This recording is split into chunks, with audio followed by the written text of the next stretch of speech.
The Vortani Empire had turned the entire galaxy into their personal playground of horror.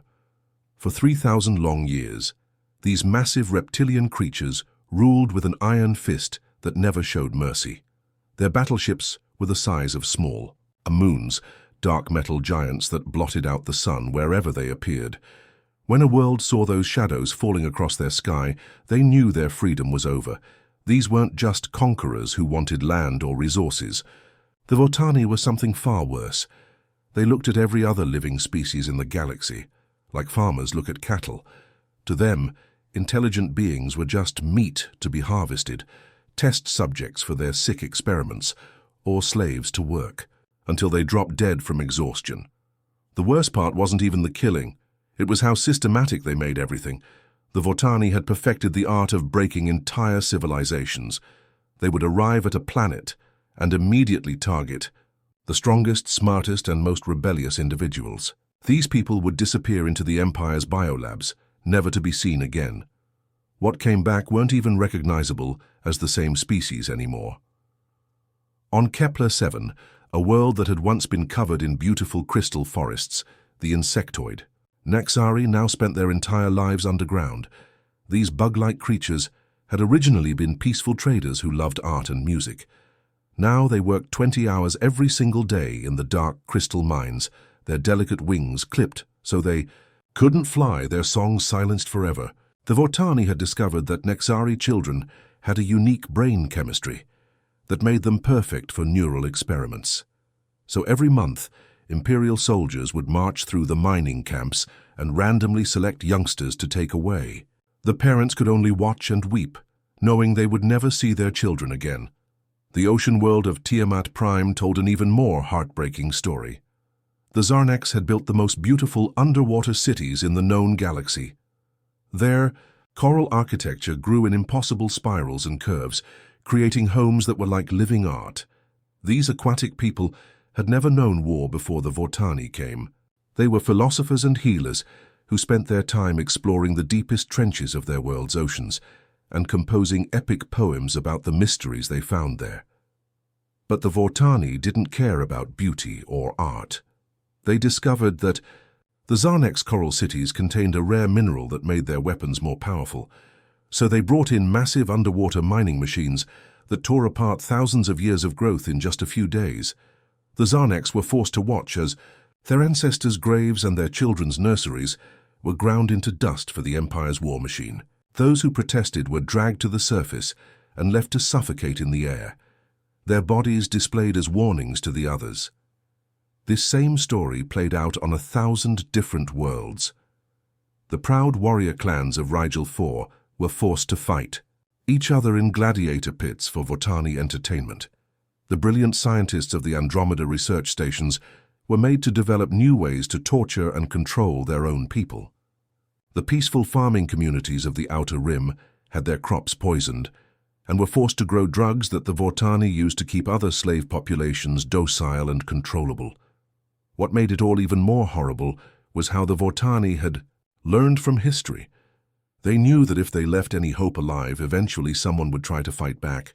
So they made sure to destroy not just bodies, but spirits too. They would force parents to punish their own children. They made teachers spread lies about how resistance was impossible. They turned communities against each other by giving small privileges to some while making others suffer more. The Empire had also learned to use fear as their most powerful weapon. Scattered across dead worlds throughout the galaxy were the remains of species that had once tried to fight back. The Kothani had been master engineers who built incredible space fortresses. The Vortani had turned their homeworld into a museum. Fae of Bones. The Ashanti Collective had been a democracy of 1 billion worlds. Now their capital planet was a radioactive wasteland where nothing could ever grow again. These ruins weren't accidents. The Vortani kept them as monuments, broadcasting images across the galaxy to remind everyone what happened to those who dared to resist. Every slave knew the stories. Every parent whispered them to their children as warnings. Fight back, and not only will you die, but your entire species will be wiped from existence.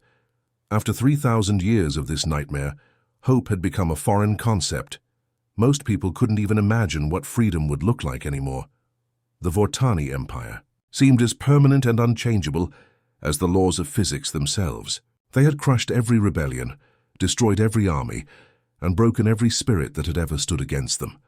The signal came from absolutely nowhere, cutting through every communication channel in the galaxy like a knife through silk. It didn't matter if you were using military-grade encryption or basic civilian frequencies. It didn't matter if your world was in the heart of Vortani space or hidden in some forgotten corner of the outer rim.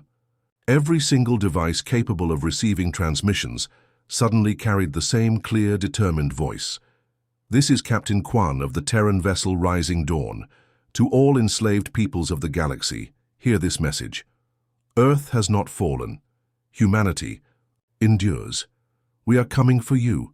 The words hung in the air for exactly 37 seconds before Vortani sensors managed to cut the transmission.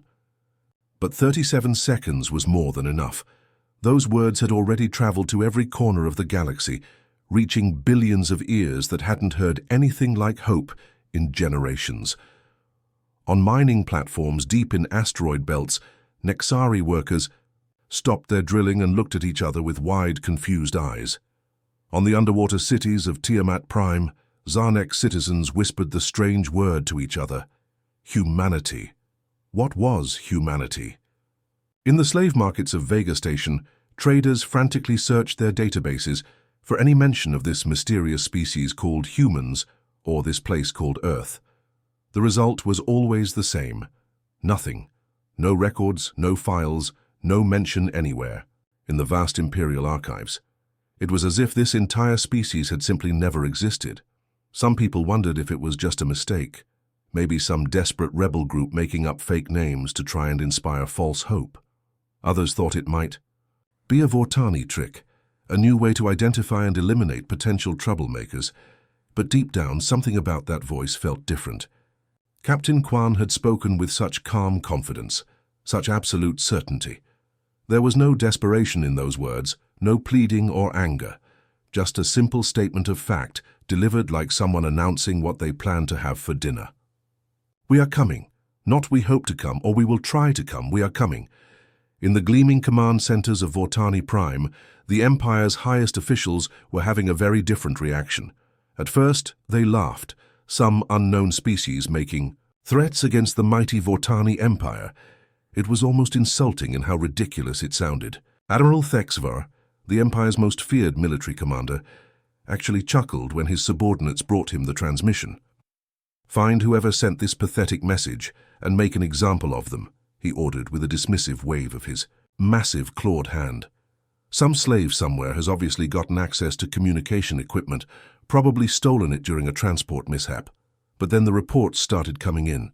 At first, just small things that didn't make sense. A patrol ship near the Centauri Gate had missed its scheduled check-in. A supply convoy heading to the prison colonies had gone silent. Minor incidents that happened all the time in an empire, spanning thousands of worlds. Then came the message that changed everything. A frantic distress call from the escort cruiser Dominator, one of the Empire's most advanced warships. The transmission was broken and filled with static, but the panic in the communication officer's voice was unmistakable. Unknown vessel approaching.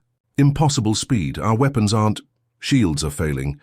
How is this? We need immediate backup, but it's just one ship. But by the void, what are they using for weapons? We're losing power to transmission lost. Admiral Zhou demanded to see the battle recordings immediately. What he saw in those files broke every rule he thought he knew about space combat. The attacking vessel was sleek and silver, unlike any design in the Imperial databases. It moved through space like it was dancing, dodging missile barrages that should have been impossible to avoid. When it returned fire, its weapons didn't just destroy Vortani shields. They seemed to pass right through them like the shields weren't even there. The entire battle lasted less than 4 minutes. A single unknown ship had completely destroyed 5 Vortani warships, including 2 heavy cruisers that were supposed to be able to take on entire rebel fleets by themselves. But the most shocking part wasn't the destruction. It was what happened next. The mysterious ship had docked with 3 Vortani prisoner transports and evacuated every single slave on board. 3,000 Nexari workers who had been heading to the labor camps were simply gone. rescued in broad daylight from under the nose of an entire Imperial patrol fleet. Then, as if to add insult to injury, the unknown vessel had transmitted another message on all frequencies before disappearing into hyperspace. This time it wasn't Captain Quan's voice, but someone else entirely, a woman who spoke with the same calm confidence. "This is Commander Yun of the Terran fleet. We have your people. They are safe. They are free. To the Vortani Empire, understand. Your reign of terror ends now.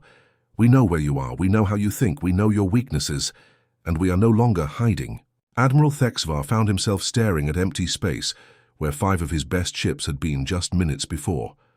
For the first time in his long career, he felt something he had never experienced before. Fear. Not for himself, but for the Empire. He had served his entire life. Somewhere out there in the darkness between the stars, something was hunting them. Something that called itself human. The rescued Nexari huddled together in the cargo bay of the Rising Dawn, their large compound eyes still wide with disbelief. After generations of slavery, they couldn't quite grasp that they were actually free. The ship's corridors hummed with a strange energy they had never felt before. Everything seemed impossibly advanced, yet somehow warm and welcoming at the same time. Captain Quan walked among them slowly, his movements calm and deliberate. He was nothing like what they had expected from the terrifying stories of unknown warriors who could destroy entire Vortani fleets. He looked almost ordinary, except for his eyes. Those eyes held a depth of knowledge and determination that seemed to stretch back through centuries. "You're probably wondering who we are and where we came from," Quan said gently, settling down on a cargo crate so he wouldn't tower over the smaller Nexari. "The truth is more incredible than any story you've ever heard, but you deserve to know everything." He gestured around the ship with a slight smile. 3,000 years ago, when the Vortani Empire was just beginning to spread across the galaxy, they came to our homeworld. Earth was a beautiful blue planet, covered in oceans and green continents. We were still young as a spacefaring species, just beginning to explore beyond our own solar system. The Nexari leaned in closer, their translator, devices working overtime to convert the human language into clicks and whistles they could understand. Some of them had never heard a story that didn't end in slavery and death. "The Vortani expected us to surrender like everyone else," Quan continued. "They sent their usual demands: submit or be destroyed, pay tribute or watch your cities burn, become slaves or become extinct. But humanity chose a fourth option that they never saw coming." Commander Yun stepped forward, from where she had been monitoring the ship's systems. Unlike Quan's calm demeanor, she moved with the precise efficiency of someone who had spent her entire life preparing for war. Yet when she spoke to the former slaves, her voice was gentle and patient. "We chose to disappear," she said simply. "Not surrender, not fight, not run away to some distant corner of the galaxy. We vanished completely. Every single human being abandoned Earth and scattered into the darkness between the stars." The concept was so alien to the Nexari that several of them made confused clicking sounds. How could an entire species just disappear? Where could billions of people possibly hide in a galaxy where the Vortani seemed to see everything? "You have to understand how we think," Yun explained, settling down beside Captain Quan. "Other species tried to fight the Vortani directly and lost. Others tried to hide on distant worlds and were eventually found. But humans have always been stubborn in a very particular way. When someone tells us something is impossible, we take that as a personal challenge." She gestured toward the walls of the ship, where soft blue lights pulsed in complex patterns. "We spent the first 100 years just learning how to survive in space without planets. We built cities inside asteroids that looked like nothing more than floating rocks. We established bases on rogue planets that drifted in the void between star systems, places so cold and dark that no one would ever think to look there." Captain Quan picked up the story, his voice taking on an almost reverential tone. "But survival wasn't enough. From the very beginning, every human child was raised with a single purpose burned into their consciousness. We were not refugees hiding in the dark. We were humanity's weapon, forged over centuries to do what no other species had ever managed. We were going to free the galaxy." The ship around them seemed to pulse with life as he spoke, as if the technology itself was listening to the conversation. The Nexari were beginning to understand that this wasn't just a rescue ship. It was something far more sophisticated and dangerous than anything they had ever imagined. Every human settlement became a school, Yun explained. Children learned mathematics by calculating Vortani ship movements. They studied chemistry by analyzing Imperial weapons technology. They practiced engineering by building better ways to hide from sensor sweeps. By the time they reached adulthood, every single human could take apart a Vortani battleship blindfolded. But the most incredible part was still to come. Captain Quan stood and walked over to one of the ship's control panels, running his hand along its surface with obvious pride. For 3,000 years, we didn't just hide and study. We infiltrated. Humans became invisible ghosts moving through Vortani space. We took jobs as maintenance workers on Imperial stations. We posed as mechanics working on their ships. We became the engineers who designed their weapons, the technicians who maintained their computers, the architects who built their bases. The implications of what he was saying slowly dawned on the Nexari. If humans had been working inside the Vortani Empire for thousands of years, every single piece of technology the Vortani have used for the past millennium has human fingerprints on it, Yun said, with a grin that was equal parts pride and menace. We didn't just study their weaknesses, we helped create them. Every ship, every weapon, every computer system has hidden vulnerabilities that only we know about. She gestured around the cargo bay, where the ship's incredible technology hummed quietly in the background. This ship doesn't just have advanced weapons and shields. It has quantum armor that can phase in and out of normal space, making enemy fire pass right through us. Our gravity cannons don't just shoot projectiles. They manipulate space-time itself, crushing enemy ships like tin cans. Our artificial intelligence systems process information faster than entire Vortani computer networks. Captain Quan's expression grew serious as he looked at each of the rescued Nexari in turn. But the most important thing you need to understand is this. We are not here to become the new rulers of the galaxy. We are here to make sure that no one can ever rule the galaxy through fear and slavery again. Once the Vortani are gone, we will help you rebuild your worlds. Then we will fade back into the darkness where we belong. The cargo bay fell silent except for the gentle hum of the ship's systems. The Nexari looked at each other, processing the incredible story they had just heard. Somewhere in the darkness of space, an entire civilization had spent 3,000 years preparing for this moment, and now, finally, it was time for the galaxy to be free. The news of the impossible victory spread across the galaxy faster than wildfire. In slave quarters on 1,000 worlds, whispered conversations carried the story from one being to another. A single human ship had destroyed an entire Vortani patrol fleet and rescued 3,000 prisoners. It sounded like a fairy tale, but the evidence was undeniable. The Empire's own communication channels had carried the battle recordings before.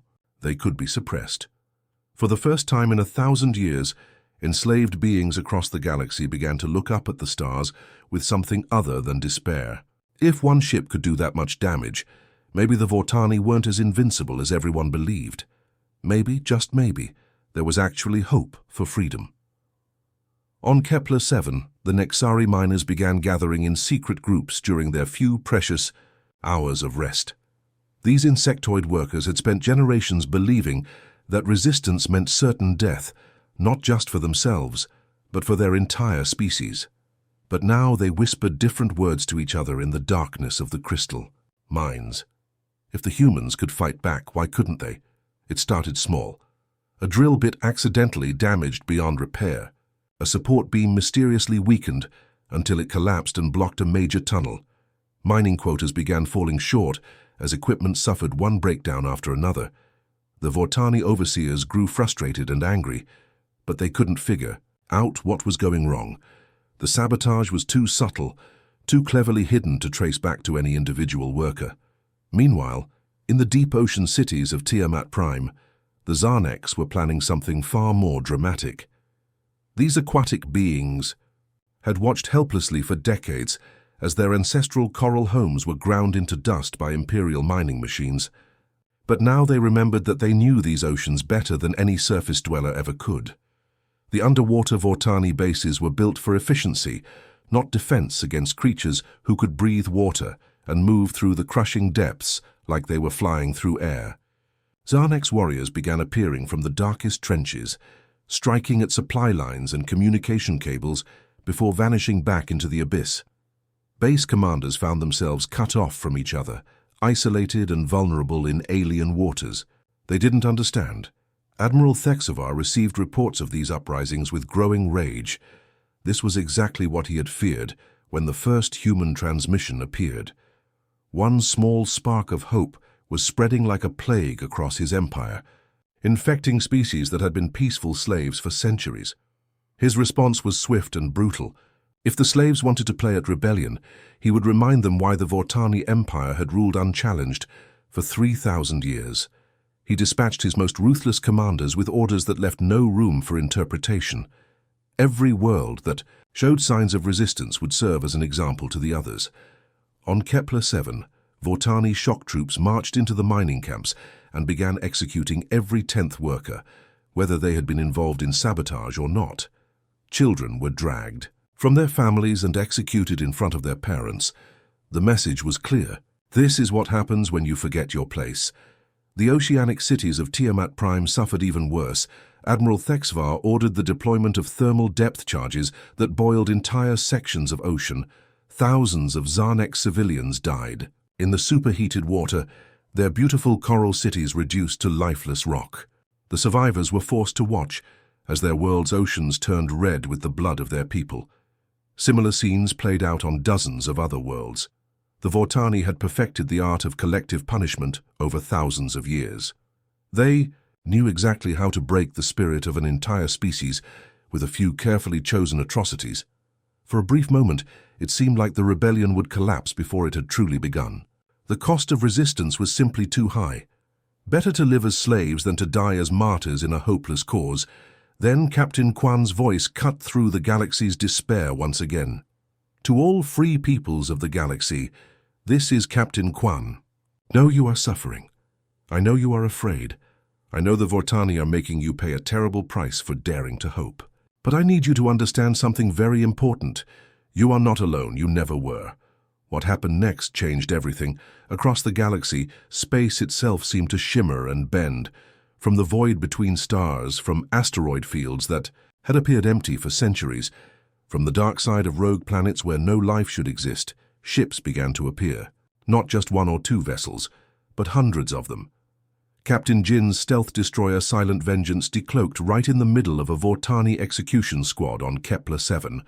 The ship's gravity cannons turned the oppressors into scattered atoms before they could even understand what was happening. Within minutes, human troops were on the ground, their advanced armor making them nearly invisible as they moved through the mining tunnels, rescuing civilians and eliminating Vortani forces with surgical precision. On Tiamat Prime, Captain Mi's massive carrier Storm's End rose from the ocean depths like a metal leviathan. The ship had been hiding on the planet's seafloor for over 2 centuries, its crew patiently waiting for this moment. Squadrons of human fighters poured from its launch bays, their weapons specifically designed to neutralize Vortani underwater bases without harming the surrounding ecosystem. Captain Tay's assault ship Fury's Edge appeared in 3 different star systems simultaneously, somehow managing to be in multiple places at once through technology that defied everything the Vortani thought they knew about space and time. Each appearance brought swift and devastating attacks on Imperial installations, followed by the rescue of enslaved populations. But these 3 ships were just the beginning. As word spread that the humans had finally revealed themselves, more vessels decloaked from hiding spots that had been maintained for generations. Each ship carried crews who had spent their entire lives preparing for this single moment in history. The Vortani suddenly found themselves fighting an enemy unlike anything they had ever faced. These humans didn't just know Vortani tactics and technology, they had helped design them. Every weakness, every vulnerability, every flaw in Imperial defenses had been carefully catalogued and planned for. More importantly, the humans fought with a coordination that seemed almost supernatural. Ships separated by thousands of light years moved in perfect synchronization, as if they shared a single mind. Supply convoys were hit at exactly the right moment to disrupt reinforcements. Communication hubs were destroyed just as emergency orders were being transmitted. It was like fighting an opponent who could see the future. For the first time in 3,000 years, the Vortani Empire was truly afraid. The massive Vortani fleet gathered around their homeworld like a metal storm cloud, blotting out the stars. Every battleship, every cruiser, every destroyer that the Empire could still control had been called back to defend Vortani Prime. Admiral Zhou stood on the bridge of his flagship, the Eternal Dominion, watching his sensors as they showed the approaching human fleet. What he saw should have filled him with confidence. The humans had maybe 200 ships, while he commanded over 3,000 of the most powerful warships ever built.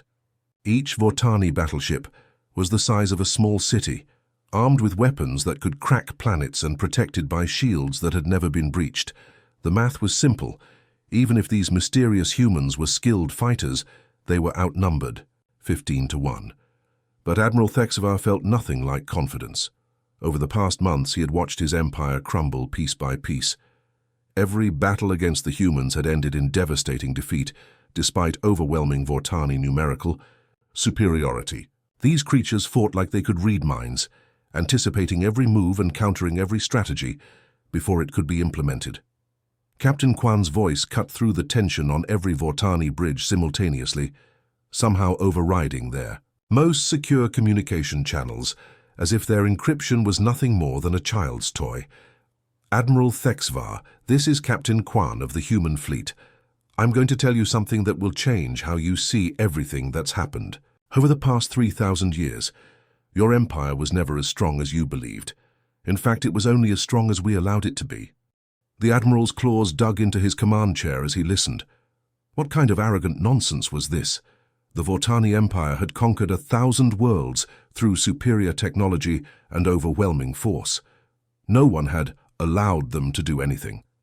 Every ship in your fleet, Quan continued, his voice calm and matter-of-fact, every station around your homeworld, every weapon you're pointing at us right now contains components that humans designed and built. For the past 1,500 years, we have been the invisible engineers maintaining your technology.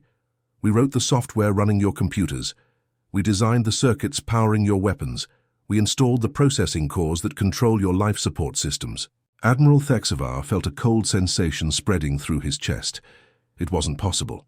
The Empire's technology was developed by their own scientists and built in their own factories. They had conquered species and enslaved their populations, not worked with them. But even as he tried to dismiss Quan's words, small details began clicking into place in his mind. The mysterious maintenance workers, who seemed to show up whenever critical systems needed repair. The engineering consultants who had helped modernize their fleet over the centuries. The technical specifications that had arrived from sources no one quite remembered authorizing. You see, Admiral, Quan's voice continued, we learned very early that the best way to defeat an enemy isn't to build bigger weapons. It's to make sure their weapons don't work when they need them most. And now, after 30 centuries of patience, it's time for the galaxy to see what your mighty empire really looks like without our hidden support. Captain Quan paused for a moment, and in that silence, Admiral Zhou felt the universe holding its breath. Activation Code Omega. Execute Liberation Protocol. What happened next would be remembered as the most spectacular military defeat in galactic history.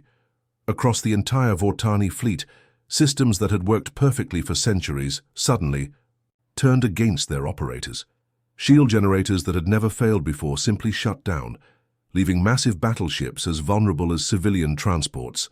Weapons that could destroy moons began firing randomly, sometimes at their own sister ships. Navigation computers went completely insane, sending ships spinning wildly out of control. Communication systems started broadcasting human music instead of military orders. Life support systems began pumping sedative gases through the air recyclers, causing Vortani crews to fall unconscious at their posts. The Eternal Dominion's main cannon, the pride of Vortani engineering, slowly rotated until it was pointing directly at the ship's own engine core. Admiral Zhou watched in horror as his own weapons systems prepared to destroy his flagship, and there was absolutely nothing he could do to stop it. All around Vortani Prime, the most powerful military force in galactic history was tearing itself apart. Ships collided with each other as their navigation systems failed.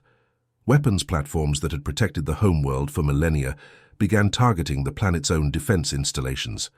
It was chaos on a scale that defied comprehension. Through it all, the human fleet moved forward with calm precision, their ships gliding through the devastation like ghosts. They didn't fire a single shot. They didn't need to. The Vortani were destroying themselves with their own weapons. Captain Quan's voice returned, cutting through the screams and alarms that filled every Vortani bridge. Admiral Thexvar, I'm going to offer you the same choice your empire has given to countless species over the past 3,000 years. Surrender unconditionally and face judgment for your crimes, or watch your entire civilization burn in the fires of its own weapons. You have 60 seconds to decide. Admiral Thexvar looked around his bridge at the chaos surrounding him. His mighty fleet was gone, reduced to scrap metal floating in space. His homeworld's defenses were turning their guns on his own people. Everything he had believed about Vortani superiority was crashing down around him like a house of cards. For the first time in his long life, the Admiral understood what it felt like to be completely powerless. This was how every other species in the galaxy had felt when Vortani ships appeared in their skies. This was the terror and helplessness that his empire had inflicted on billions of innocent beings. With shaking claws, he reached for his communication controls and opened a channel to the human fleet. "This is Admiral Thexvar of the Vortani Empire," he said, his voice barely above a whisper. We surrender."